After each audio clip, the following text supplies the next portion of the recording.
Lake Garcia was loaded with potential, but I honestly didn't have any idea if we were going to be able to get the boats through that grassy labyrinth. The big thump on the braid, man. I saw that turbo cross in there goes boom, and I laid into it. Look how white he is. That is cool. Well, at the same time, we are the double brothers, man. Ooh. Oh, got him? Yep. Come on, baby. Come on, baby. My will divine there took everything to find it. Sweetwater, follow me. I've been through the fires. I crawled under the wires. Come on, Sweetwater. Whoa. Been dry such a long time. Come on, Sweetwater, follow me.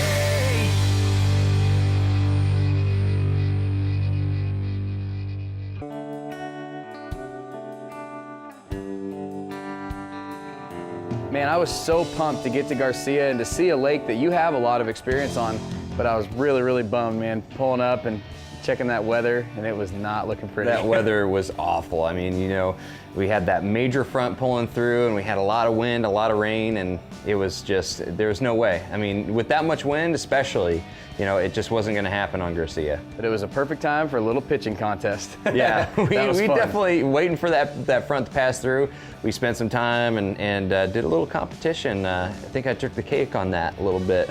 I put a 10-inch worm in a styrofoam cup. Give me a little credit. Okay, I'll give you a little bit of credit for that. Yeah, that was fun, man. The rainy day casting contest. Oh, shoot in the cup. We got 2 prime baits for flipping. All right, now we get to skip it. Chatterbait Come on. and the big worm. Oh, it's in. Unfortunately, you know, that weather really socked in and we didn't get to fish at all that day. It just ended up being, you know, totally a waste. But, you know, we came back the next morning. We knew that front was pushing through. Luckily, it was gone by morning, but there was another one coming in later in the afternoon. So we had a window there, and we were really hoping with that first cold front of the year in Florida that those fish would be tied up under those thick grass mats. That's pretty common in Florida, having multiple fronts pulling through daily, you know, and that's exactly what we had. Yeah, back-to-back fronts, and it was so perfect, man. Those fish were positioned that morning we got there, a little bit cool, but, you know, beautiful conditions, and the fish started biting immediately in those grass mats. This spot right here is good enough, man. Good as any. I'm gonna try a little grass kickers this morning.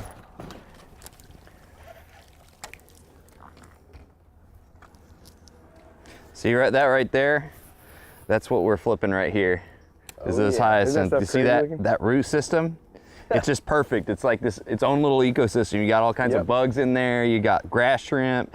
You know, the bluegills start eating in there, and yeah, that's why the bass are in there. Makes sense to me, man. There you go. There we go. There we go. Oh no. All right, get in there and let me pull him out. I don't think he's very big, but I love him. I see him shaking. He's jiggling in there. Come on. Come on. Oh, it's not a bad one. Is it a bass? It's a bass. Get my Oh, prize, he's buddy. just a little guy with a bunch of hyacinth on him. Look at what he was living in, though. I mean, that stuff is just so as cool. thick as possible. Nice. But there's a huge, huge tunnel under there. Good fish. He's not full grown, but it's a bass. No, you can hold him. Come on. Come on, hold your little fish. Oh man, I don't want him. Thank you, buddy. I'm just kidding. Every fish is a fun fish. Good job. First fish in the boat. First fish of the morning deserves a little special thing I like to do. Called a fish bump. You're a pretty little specimen. Fish bump. Thanks, buddy. See ya. Tell Mama I'm waiting for you. It's so interesting how there's little stretches where you get bit, you know? Mm-hmm. Like there's one little stretch, you get 2-3 bites, and then you go another long, long ways, nothing. And that's just so, you know, Typical. so typical of Florida. It's just how it goes. And really any grass lake. Mm-hmm. There he is. Oh, you got him? Yep. All right, get up He's in there. I'll buried get in him. Shoot, he feels That's a decent one. Yeah. Yeah. Oh, here we go. I got him coming. Sweet. Awesome. Flip him in there. All right. Nice fish. Solid fish. Definitely. we were just talking about stretches, man, and you know, that's what it's all about, fishing grass. And you think about it, you know, if you fish a lake that's kind of more offshore ledges, it's the same thing. Yeah, little stretches. Key deals within the massive. Yeah, everything looking the same, and there's one spot that has them. Awesome. 3 bites in 10 minutes. Dude, look at this morning too. I mean, it's post front, but still, you know, we're getting a few bites, kind of slowing it down. That one I really had to hop it up and down. Let's get this fish back. Thank you, baby. Good job, Joey. Snelling your hook is a really good way to increase your hooking percentage while you're punching mats. And I'm going to show you a really easy knot that I use to snell a hook. So essentially, I pass the line through the top of a straight shank hook, bring it out like this, create a loop, bring it back to the eye of the hook, take the tag end, pass it through that loop 6 times, holding it nice and tight to make sure you get a nice tight wrap. There we go. And then you hold it like that so it doesn't overlap itself, tighten it, and it's perfect. What that does is when you set the hook, that knot pops that hook right up and gets it in the top of the mouth every single time. Come on, come on. Yeah! What is Same time. We're the Double Brothers, man. Woo. Sweetwater is brought to you by Bass Pro Shops. Your adventure starts here. And Z-Man.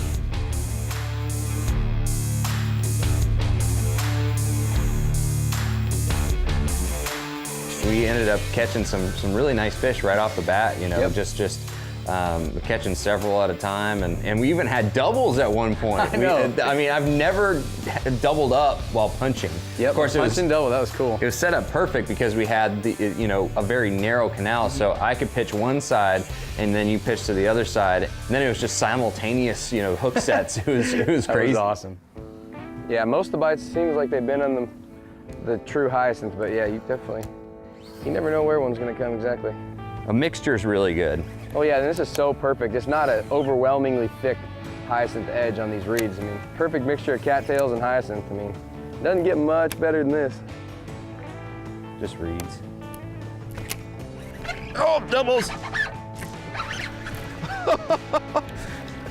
Mine's a good one, dude. You got one? Yeah, I got a good one. Got a good one. I'm just gonna hold them in there. Oh my gosh, that was awesome. Come on, come on. Yeah! What at the Same time. Oh my goodness. That is so cool. That was unbelievable. I was flipping this side of the canal and you're flipping this Dude, side. as soon as you set the hook, I felt the bite. That is awesome. Dude, he chomped. And they're Look at 2 that. solid fish. Oh, yeah, Oh wow, that's a good that's one. way down there. Dude, look at that. He absolutely ate that thing.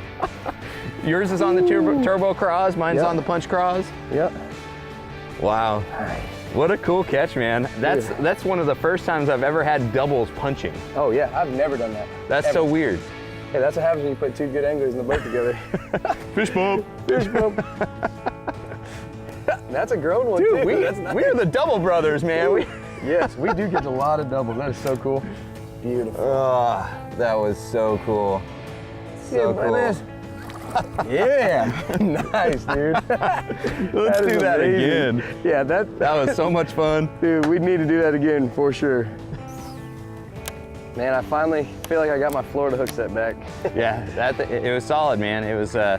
It's so important to set the hook right with this punching rig, and a lot of people get frustrated because they're used to flipping like wood or something like Yeah, that with with a little smaller 3/8 weights. ounce weight or Yeah, something, yep. but with the big 1 ounce to 2 ounce weights, you really just gotta, you know, lift up, reel, and you know, do it with power. But just you that don't want to do it pressure. with speed. Yeah, it's that all about the solid pressure. Yep. So So tricky, man. It's hard for me to not get excited sometimes and just rip the hook out of their mouth.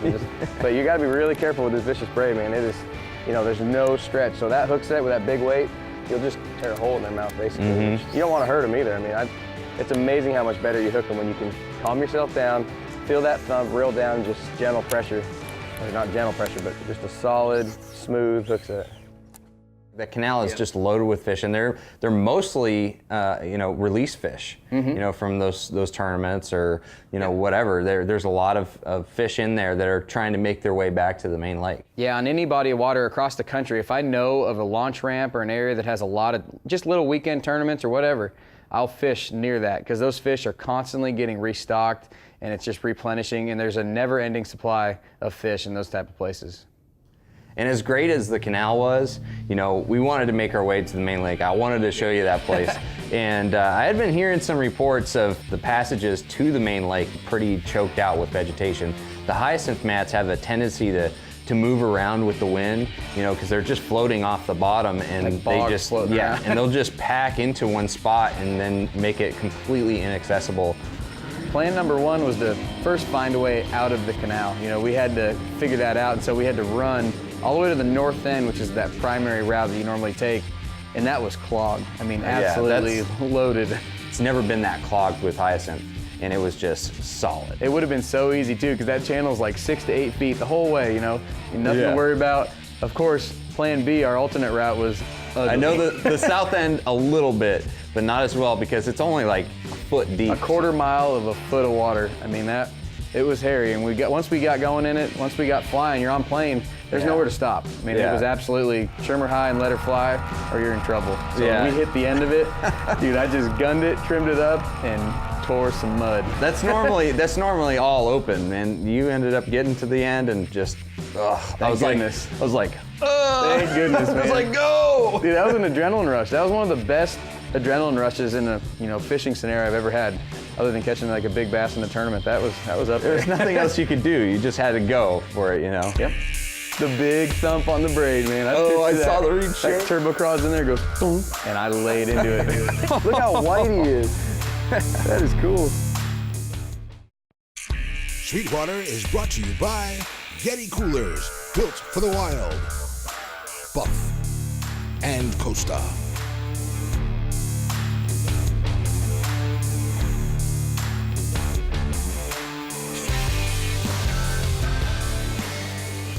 Garcia, the cool thing about it is that it's this big flooded orange grove. It used to be a farm, and so it's got these sections to it, and each section where the old ditches used to be, that's where the reeds start growing, and man, there's so much wildlife in that place. Oh yeah, You've got birds everywhere. The birds were flying everywhere when we were going through that channel because that's their home. Yep. I mean, we just had to, go right through. Sorry, birds. Yeah. Got huge gators out there. I mean, that's probably one of the places to find the biggest gators. You don't see a lot of them up close, but they are giant gators, and it's a really cool place to see all kinds of different wildlife. South Florida is full of bass and is full of wildlife, and it's one of the coolest places I could ever think to go fishing. Man, with that front pushing in, I was really, really hoping those fish would bite out there in the main lake, and I know you were too. You were excited to show me a place where you had a lot of experience, and that main lake was just prime, the way it was set up on those big lines of reeds. Yeah, the thing about Garcia is that you have those big lines of reeds, and not every single one's going to produce. They're all really good at a certain time of the year, but every week's a little bit different. You had to find a little key. You had to find that one that was working. So I brought us right away to one of my favorite lines of reeds, and immediately you got a giant bite. The big thump on the braid, man. I saw the reed shake. Turbo cross in there, goes thunk, and I laid into it. There you go. Gar. A pickerel. Pickerel? Yeah. That looks like a good old Wisconsin northern pike or something. Canadian northern pike. Let's see if he's still in there. I think I see jaw. Yeah. Oh yeah. That's a big one. Crazy. He's got a nice hat on, doesn't he? Holy cow. Look at the size of that pickerel. That's a big pickerel. Dude, it's like a little northern. Yep. Oh my gosh. Dude, he crushed it. Look at the size of it. Oh my goodness. That is wild. He swallowed that thing. These are such amazing predators. How toothy he is. Oh yeah, look at those teeth. Pickerel. Dude, I think that's maybe one of the biggest pickerel I've ever seen in Florida. I didn't come to Florida to catch these though. We gotta find a bass. But hey, they're all fun. See ya. After that pickerel, it didn't take long to to catch the first bass. And that first bass really set the pace for that whole stretch, because when we saw it, it was white. And I mean, when you see a white fish, when you catch a white bass in heavy cover like that, usually that means that that's part of a school. That's part of a population that came from the main lake and then moved into that vegetation. Because if it had been in there for a long time, it would be dark, it would be black.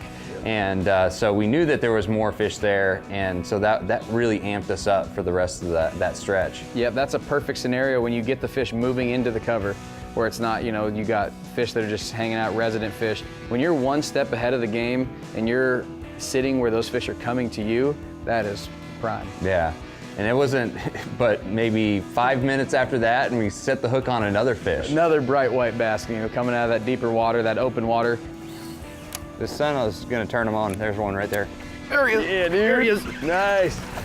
Solid fish. Look how white he is. That is cool. He is white. That's awesome. He's getting a little more grown up. Nice 3-pounder. Yeah. Cool, man. Yeah, you can tell, man. That's a good sign when you see white fish. That usually means that they're from the main lake moving. Oh, I thought I had a bite. It scared me. I was like, oh. Now you're getting jumpy, man. Oh, that's cool. Solid. Solid fish, man. He jumped all over it. All right, man, let's catch some more. There's more where this one came from, you can tell. Oh yeah, absolutely. They are moving up. Awesome. Bye, buddy. Good job. This rig that Sonar and I are using is really, really specific, and it's super important for fishing this heavy, heavy cover. And I got a super heavy weight on here. I got this 2-ounce weight to get it through the thick stuff with a 3/0 flipping hook. Now the way I rig it, you want to get this bait super, super straight on the hook. So what I try to do is just come through just a little bit past the barb. I don't want to get a whole bunch of meat on there. Pierce it through. Slide it up onto the notch here, onto your keeper. And then instead of a normal, wide gap hook where you're going to Texpose it on the outside, with this punching bait, all you do is pierce it into the meat of the plastic, and that's a perfectly straight little turbo cross, man, ready to catch some fish for sure. So if you want to see more, go to sweetwaterfishingtv.com and make sure to like us on Facebook, Instagram, and Twitter. You're going to love what you see. There you go. Come on, fish. Let's just hope he doesn't have teeth. Oh, it's a giant. It's a giant! Thanks for getting my present, buddy. My prize. Sweetwater is brought to you by Hook. Vicious. Get vicious. And Power Pole.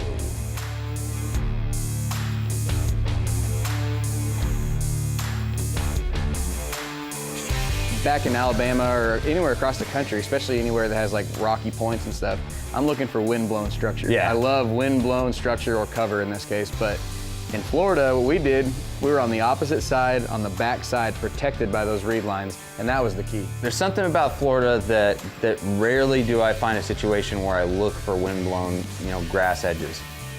Hardly ever works. Tried it so many times. Seems like it would, but it it's doesn't. just like dead.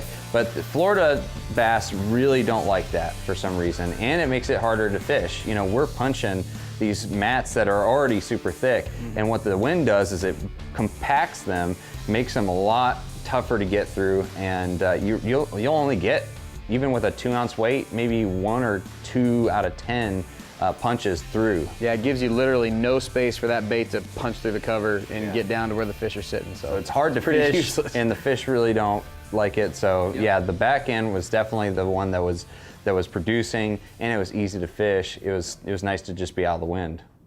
Man, I was ready to get back to the canals. That front was pushing in, and it was getting kind of dark, and it was just time to get back and get off that main body water, and mainly get back through the crazy channel we had to fly through. Yeah, we had a lot of hyacinth floating around, and those mats, they can move around into those little passages and clog those waterways, and the wind direction was going the right way for that to happen, and so we definitely wanted to get through that before it ended up getting choked in again. Yeah, I was not about to spend a stormy night out on Lake Garcia. I've the spent Gators. a night in the back of my truck at Garcia. That's crazy. And I'm telling you what, there's more mosquitoes there than anywhere I've ever been. Yeah, so I don't want to do that again. We got the boats back to the ramp, and I got eaten alive. Yeah, I feel bad for you. And yeah, we were not about to let that happen again. No way. There you go. Come on, fish. Stay there, he's there. I don't think it's very big, but You never know, man. let's just hope he doesn't have teeth. Come on. Yeah, you are the pickle master, so I'm a little bit scared. Oh, it's a giant. It's a giant! Thanks for getting my present, buddy. My prize. That was a good high five there. Let's do that again. Oh, jeez. Hey, at least they're biting a little bit. That's good. There you go, You buddy. can let him go for me. I appreciate it. Pick up your I'm gonna catch. catch another one. You let him go. All right. See you, buddy. Thank you. All right, dude.